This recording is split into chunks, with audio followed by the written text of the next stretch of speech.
flight path that goes directly over an observer, and it says see figure below. And then it says the angle is the angle of elevation from the observer to the plane. Find the distance from the observer to the plane, and then it gives you 3 different angles. So it's kind of talking about what the problem looks like.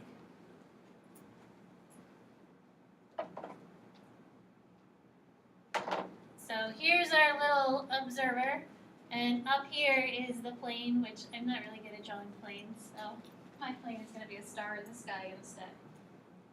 Except the star is going to move. It's like a shooting star. There you go.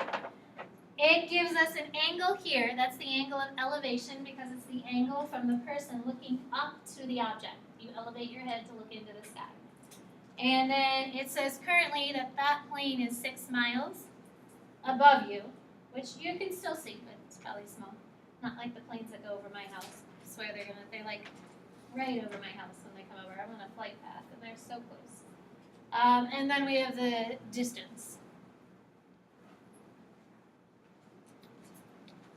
Our goal is to find the distance the plane is from the observer for 3 separate angles. And the first angle they give us is 30. And then it says 90. And then the last one is 120. So before we use anything to deal with the angles, if you look at the diagram, Brandon, how do you decide which function to use when you have a diagram? By what angles you have. Okay, so we have that bottom angle, and how do the sides relate to that bottom angle? Adjacent. Wait, opposite. And hypotenuse. So when you look at a triangle, kind of deciding which function of the 3, sine, cosine, or tangent, to use, look at the sides that are labeled.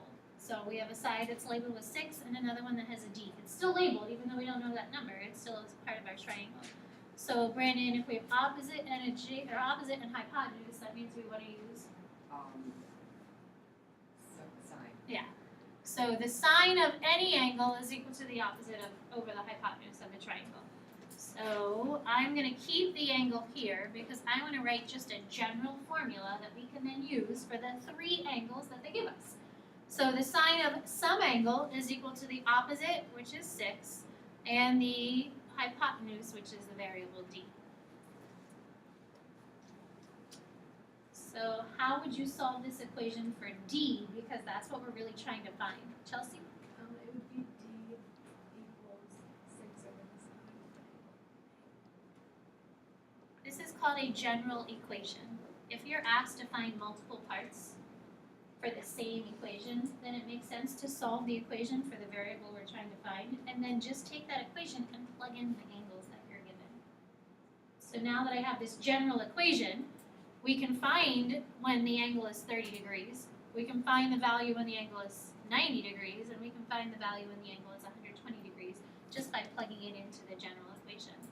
So if you plug in 6 divided by the sine of 30, Chelsea, you get 12 miles. yeah, so 6 over the sine of 30 is 12 miles. And that's because the sine of 30 is 1/2. 6 divided by 1/2 is 12. And then 6 over the sine of 90 is 6 miles. just 6. And that's because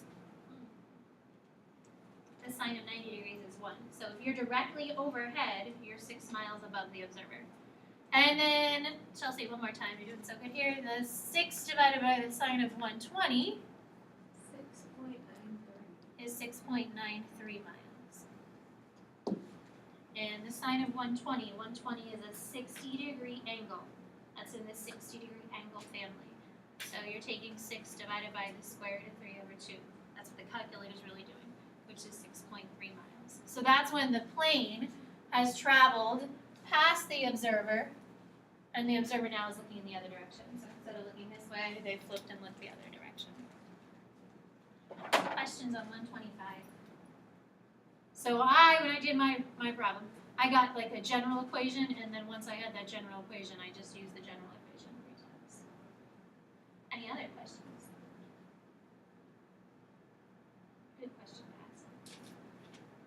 expected to have some more problems. Jen.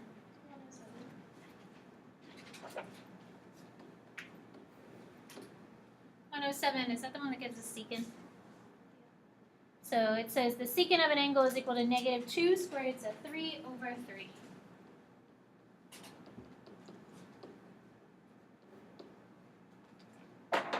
So you probably don't have secant values memorized, but the reciprocal of the secant, Jenna, is what? What's the secant's buddy? Cosine. Jenna, how could you take a secant value and use that to find the cosine? Yeah, we would just flip it. So they give you secant. Because we've been thinking of terms of sine and cosine for the unit circle, let's see if we can find cosine instead of using secant. So you would flip it. The cosine is 3 over negative 2 square roots of 3. It's just the flip of the secant. So if you know the secant, we can find cosine. And then we'll do a little simplifying here. So, Libby, this becomes 3 square roots of 3. On the bottom, we have a square root of 3 times the square root of 3 times 2, which makes 6. And then that simplifies to just Square root of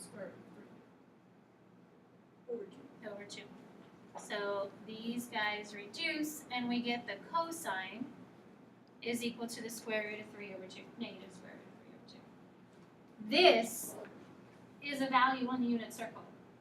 Is cosine x or y? Chelsea?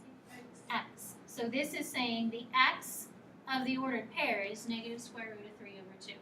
So going to the unit circle now, I wanted you to think of cosine because cosine is hopefully the x value that you have in your memory bank. Now that we know x is negative on the unit circle, x is negative on the left side of the graph. That's where the negative x-axis is. So we have a point with an x value of negative square root of 3 over 2. Negative square root of 3 over 2. Brandon, if x is negative square root of 3 over 2, y has to be positive or negative, depending where you are. So positive 1/2 on the top and negative 1/2 on the bottom. So now this is where you get, think in your memory bank between your 5 angles from the unit circle that you need to have memorized. 0, 30, 60, 45, 90. Which one of those has an ordered pair with the square root of 3 over 2 and 1/2? Michael? 30. A 30-degree angle.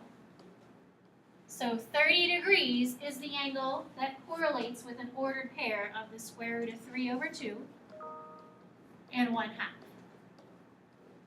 But we need to use that angle, that's our reference angle, our guide, to get the angle to be in the second quadrant and to get that angle to be in the third quadrant. So Michael, how would you use that angle to get the angle in the second quadrant?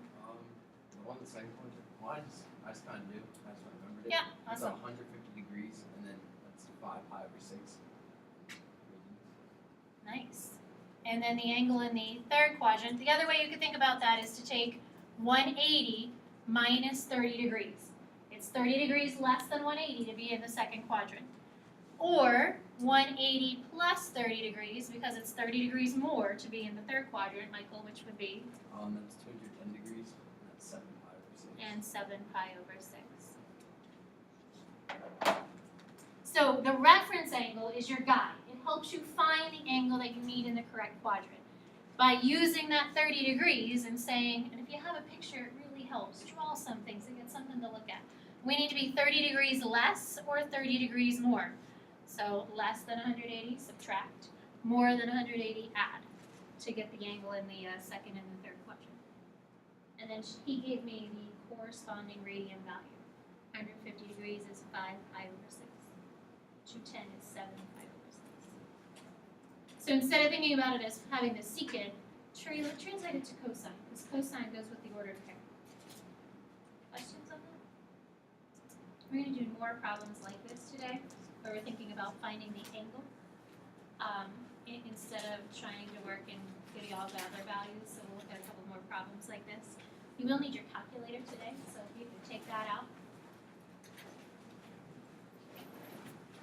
Jenna, that was a good one to ask. That kind of ties into some of the questions we'll be looking at today.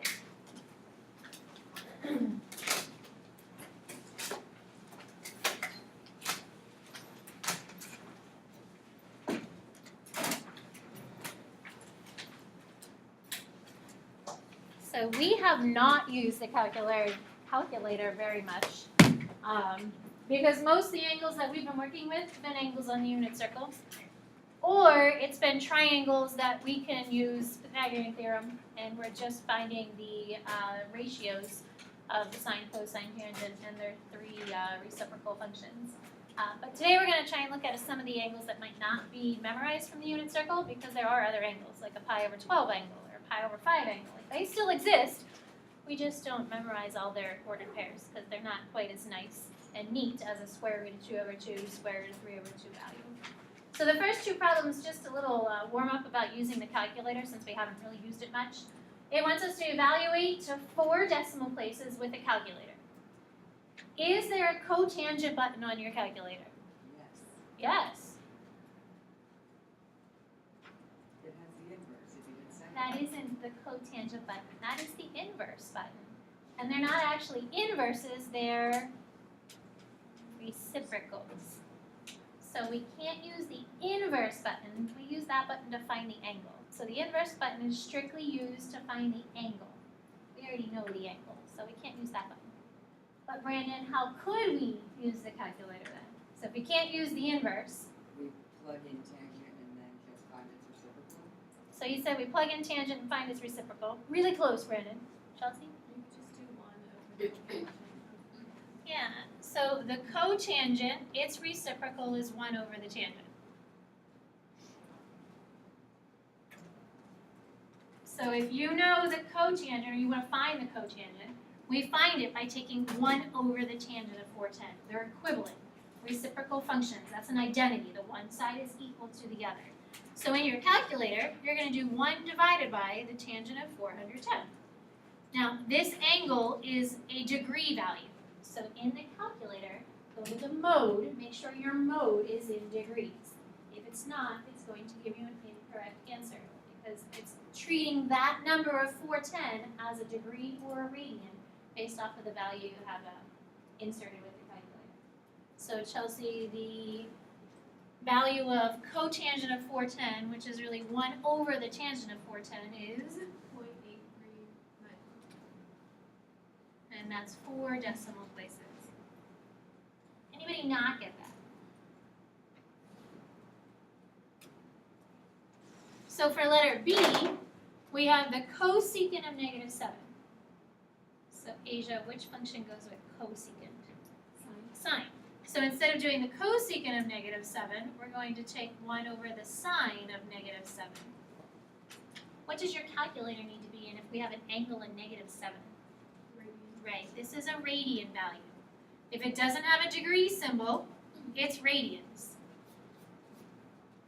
So go back to the mode of your calculator, switch it to radians.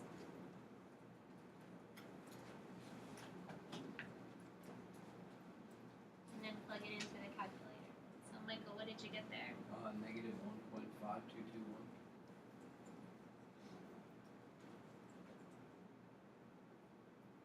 Brandon, you good?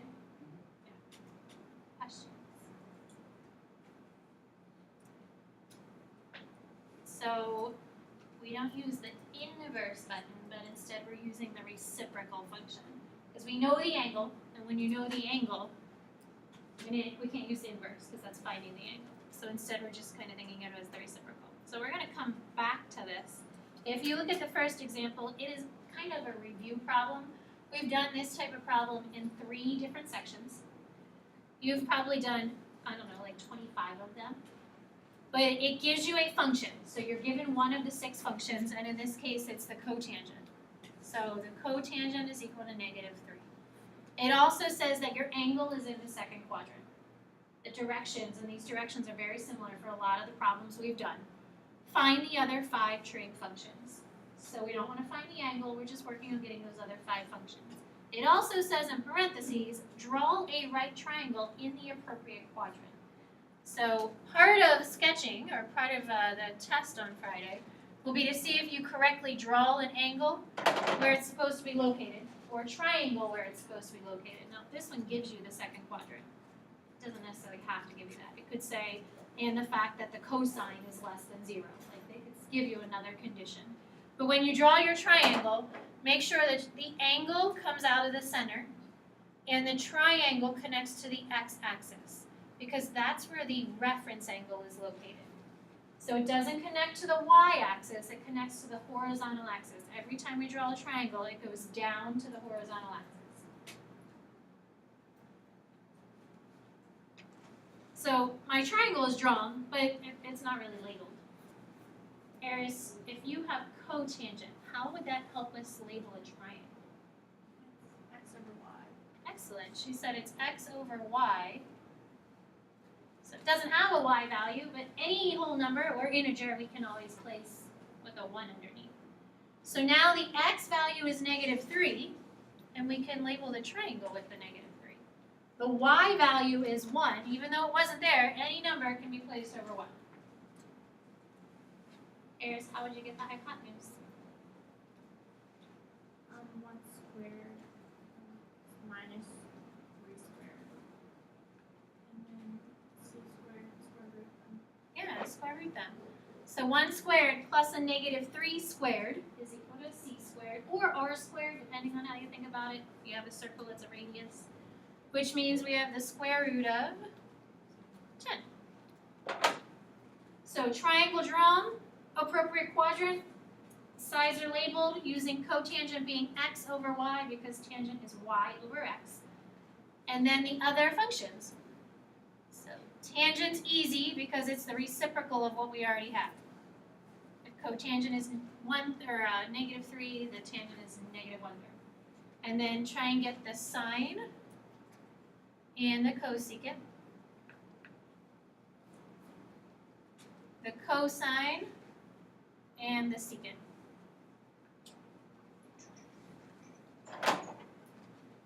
And you can think of it as opposite over hypotenuse. You can think of it as y over r.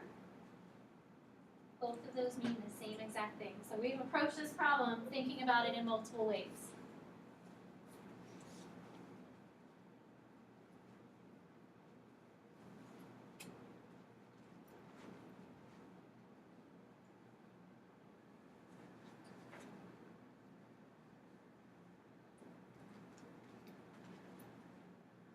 So Nick, the sine would simplify to become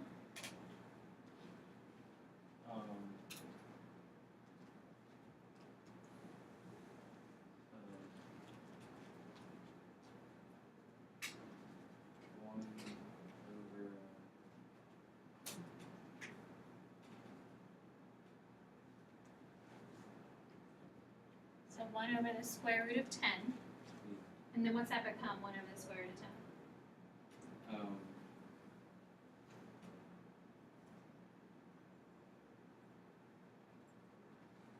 The square root of 10 over 10. Yep, there you go, square root of 10 over 10.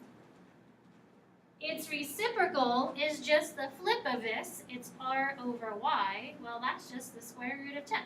Because if I have 1 over the square root of 10, flip it to get the square root of 10. Kayla, how about the cosine? What's that simplified become? -3 times the square root of 10 over 10. Nice. And its secant would just be Negative square root of 10 over 3. perfect. So flip it. You have the cosine, flip it to get the secant. Both of those are negative because your x value is negative if you're in the second quadrant. Tangent is also negative because it's y divided by negative x. So any questions on that type of problem?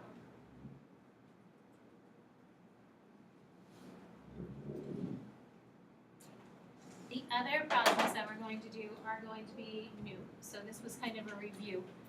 The problems in the bottom of the page. Our goal will be now to try and focus on finding the angle. So like this guy right here, if I know the secant is equal to negative square root of 10 over 3, what would the angle be? So that's what we're going to try and look at finding, and that's what your homework would be, kind of finding the angle. So a lot of the stuff we've done has been finding the value. We really haven't focused very much on trying to get that angle for the value. So you will need your calculator. It does say to use a calculator to solve, and it also says to round to 3 decimal places. So this is an equation, even though you don't think of it as an equation because it has a trig term in it. It actually is an equation. We have the tangent of an angle is equal to 4.812. If you're solving, we're solving for theta. Like, that's what we're trying to find. When it says to solve, the only piece that's missing here is the angle. It also tells us that our answer should be from 0 to 2 pi, which means our answer has to be in radians. Your calculator needs to be in radians. So look to see how they want the answer, because that's what you need to make sure your calculator is in, the mode the calculator is in. So I'm going to just draw a little diagram just to get you to kind of think about what it should look like, what we're trying to find. So our goal is to find an angle when tangent is equal to a positive 4.812.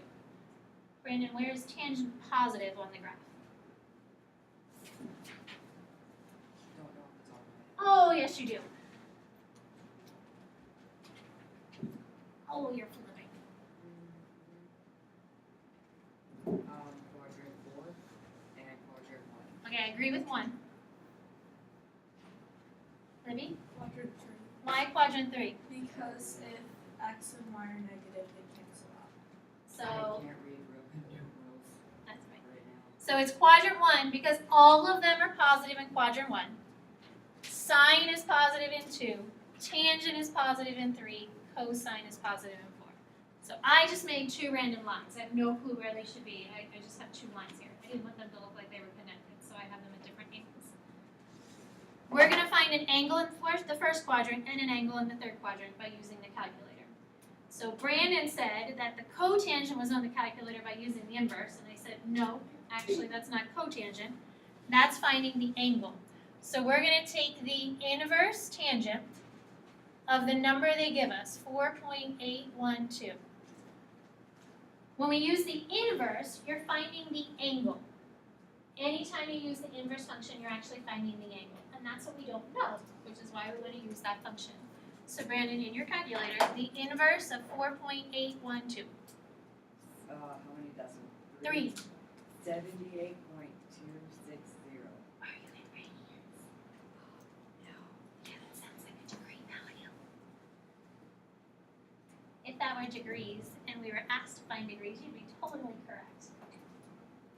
Again, points for trying, Sure.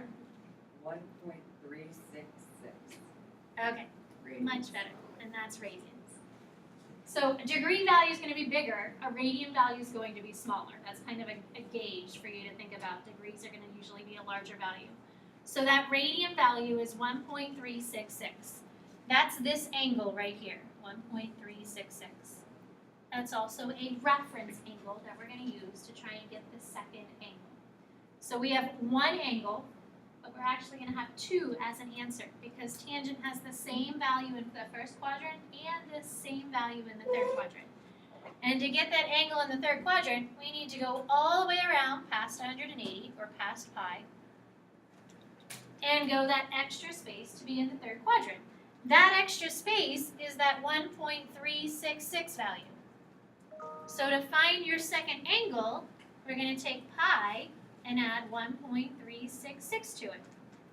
Because we have to pass pi to get into the third quadrant, and the amount that we're passing pi with is the 1.366. That reference angle is the same value that we can use to create a new angle. That's what a reference angle means. It's a guide to come up with a new angle. So Brandon, if we add pi to 1.366, the second angle would be 4.506. so roughly. Is this right? He says roughly. Well, it's if you don't round, it's 4.507. 4.5. Or like if you use the pi and then you use the Technically it's answer from the 4.508. tangent. You have 508. I also have 508. 508. Okay, 508. All right, so just check with your calculator right now, so I'm not line to you. Hit the tangent of this answer.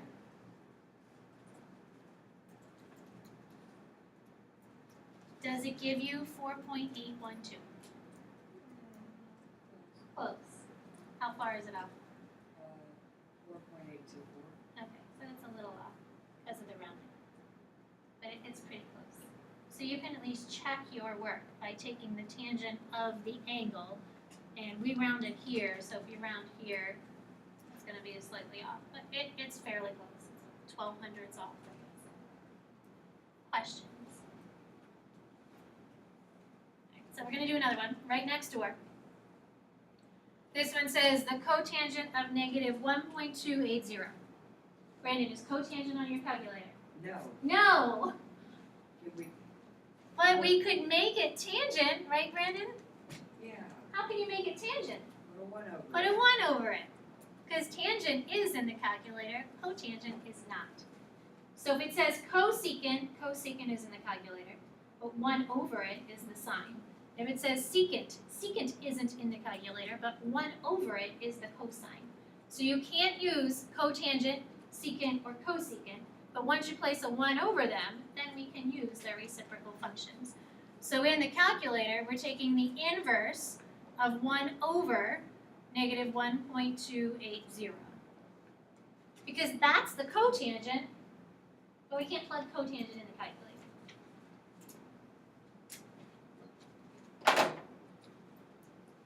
So Chelsea, what number does that give you? -0.663. Negative 0.663. So that's the calculator portion. Now let's think about what their graph should look like. So over here in my diagram, tangent was positive in 1 and 3. So Michael, tangent's negative in 2 and 4. So somewhere in 2, somewhere in 4. Well, let me change that angle because that's going to be closer. Make it go like this. This angle is your reference angle. We're going to use it to help us get the angle to travel in 2, as Michael told us, and to travel to get to 4. So the answer that you get from the calculator, we're going to use as a guide to come up with our angles. Because this actually isn't our answer. Our answer is supposed to be positive, 0 to 2 pi. But I can use that to help us get the correct angles. Libby, how would we use this to find the angle that's in the second quadrant? How do you think that would work? Would you do pi minus, Yeah. 0.6? So she said pi minus 0.663 because it needs to be less than pi to be in the second quadrant. So Libby, pi minus 0.663 is 2. Wouldn't it be 3? So take pi minus 0.663. Yeah, or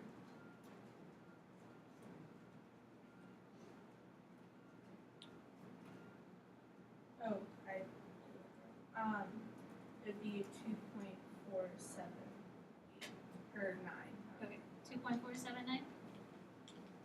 So we're using pi. You're subtracting that number because it has to be less than pi. Numbers that are less than pi are in the second quadrant.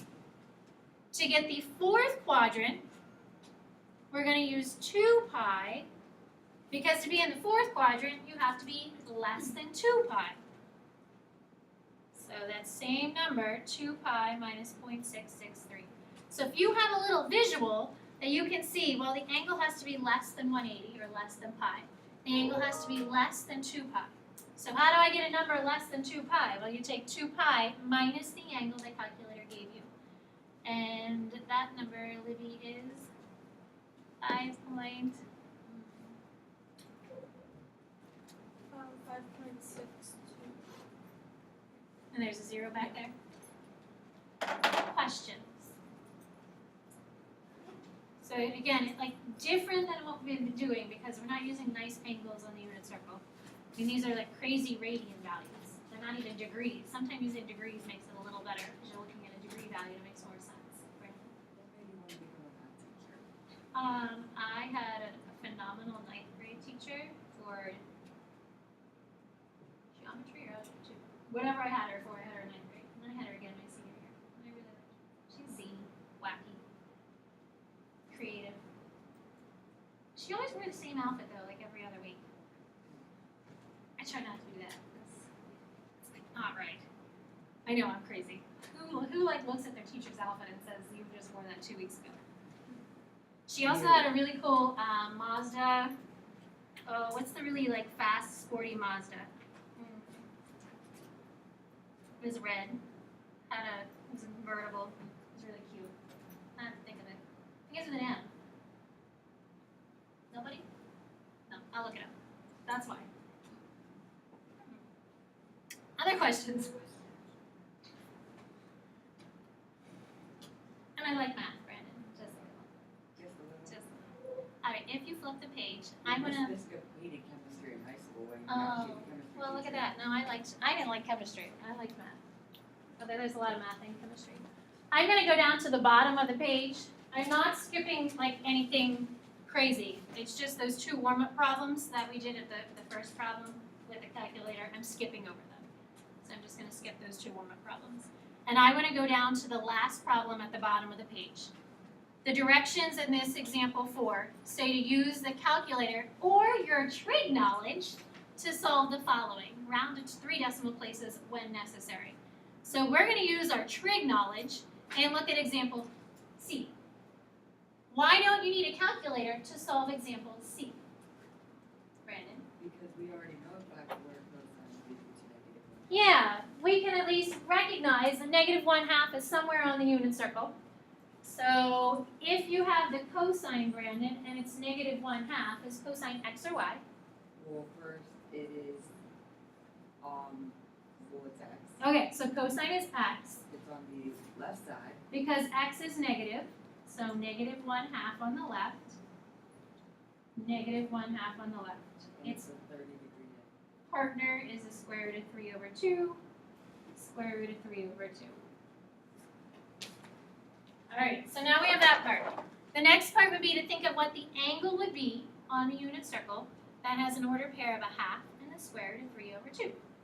So Chelsea, that angle would be, 30 degrees.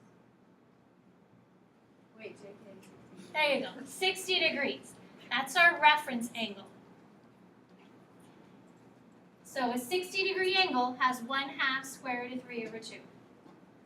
We're going to use that 60-degree angle to help us find it in the second quadrant and it in the third quadrant. So 60 isn't the answer. 60 is going to be the value we use to help us find the answer. So for quadrant 2, you have to be less than 180 to be in the second quadrant. So we need to take 180 minus 60. So that gives us 120 degrees. That's the angle in the second quadrant. 60 degrees, 120. And then in quadrant 3, we have to add 60 to get 240. Because now we're passing 180 degrees by an extra 60 degrees. That's where we use the reference angle fact. Questions? If you look at the answer here, it says degrees that are negative and positive. How can I get the same angle but going in the negative direction? Ben? You subtract your 60 degrees. So 2 answers are positive, and then those same 2 answers are negative to give us 4 solutions, because we want the negative angles and the positive angles from the circle. Can we get That's- this one negative of 120 and 240? Yes, but if that's the only angle it works with, the 60 degree. So current angle is positive. Coterminal, if I want to get that same negative angle, I subtract 360, and then we have their matching pairs. So the positive angles going the one way, the negative angles going the opposite way. So as I said, I have a worksheet that has 6 problems on it, just like this, like similar to those 3 problems that we just went over. So you're finding angles either using your trig knowledge or using a calculator. trying to get them in the correct quadrant. Chelsea, I have one more coming back for you over there. I'm guessing whenever it says trig knowledge, you're really just saying use your trig knowledge. Thank you. Use your brain, your memory. I like figuring it out. I don't Well, like you relying can on still them. figure it out. Gotta have something memorized though.